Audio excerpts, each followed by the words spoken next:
ಜಮೀನು. ಹೌದಾ, ಸರಿ ಆಯಿತು. ನಾವಿವಾಗ ಜಮೀನೊಳಗಡೆ ಬಂದಿದ್ದೇವೆ.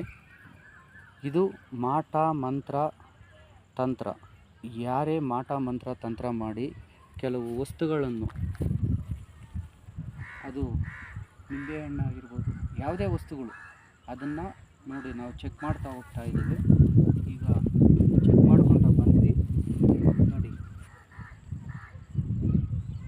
ಇಲ್ಲಿದೆ, ನೋಡಿ ಇಲ್ಲಿ ಇಟ್ಟಿದ್ದಾರೆ, ಅದು ತೋರಿಸ್ತಾ ಇದೆ.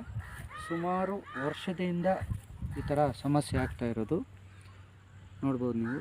ಅಂದರೆ ಇದು ಬಂದು ಮಾಟ ಮಂತ್ರದ್ದು, ಮಾಟ ಮಂತ್ರ ತಂತ್ರ ಪ್ರಯೋಗ ಮಾಡಿ ಅವ್ರ ಹೆಸರಲ್ಲಿ, ನಿಮ್ಮ ಹೆಸರು ಮೋಹನ್ ಅಂತ ಹೇಳ್ಬಿಟ್ಟು. ಮೋಹನ್ ಅವರ ಹೆಸರಲ್ಲಿ ಮಾಟ ಮಂತ್ರ ಮಾಡಿ ಇವರು ಬೆಳೆ ಆಗಬಾರ್ದು, ಇಲ್ಲಿ ಹಣ ಸಂಪಾದನೆ ಮಾಡಬಾರ್ದು, ಅವರು ಜಮೀನು ಬರಡು ಭೂಮಿ ಆಗಬೇಕು ಅಂತೇಳಿ 1 ವರ್ಷದಿಂದ ಹಾಕಿದ್ದಾರೆ.